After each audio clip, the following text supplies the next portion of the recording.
sa mga pinakamaanyag na aktres sa Kapuso Network. Sayranta ang bagong proyekto ni Miss Rian Ramos. Maayong buntag, Rian, and so good to have you back dito sa GMA Regional TV Live. Hello! Thank you so much for having me. Maayong buntag po sa inyong lahat. Kumusta ka na, Rian? How have you been adjusting sa new normal?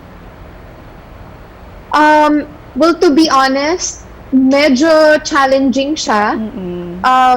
Pero kaya naman. At saka, I'm just very grateful na I'm still healthy, buong pamilya ko. We're all healthy. It's such a beautiful morning today, Rian. Pero gusto naming malaman what has been your morning routine lately? How do you start your day?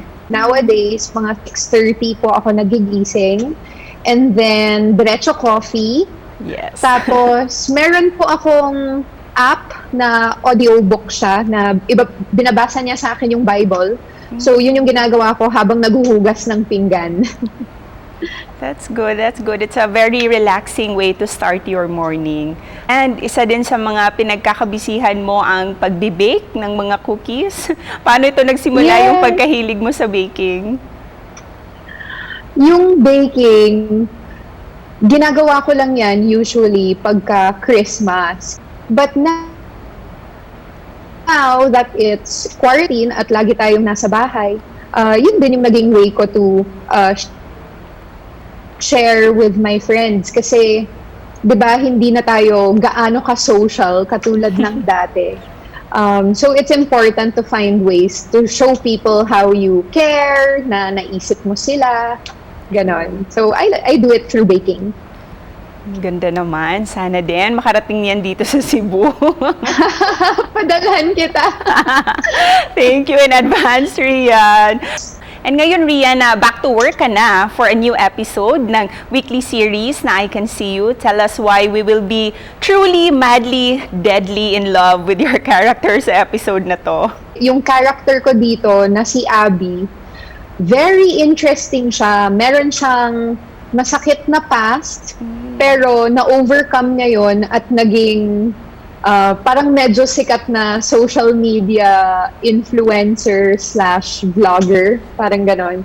So kahit meron siyang masakit na past, parang naging proud siya sa sarili niya at nahanap niya yung confidence niya. Kaabang-abang nga talaga. Ano yung mga mensahe o life lessons na matututunan ng mga viewers natin from this episode?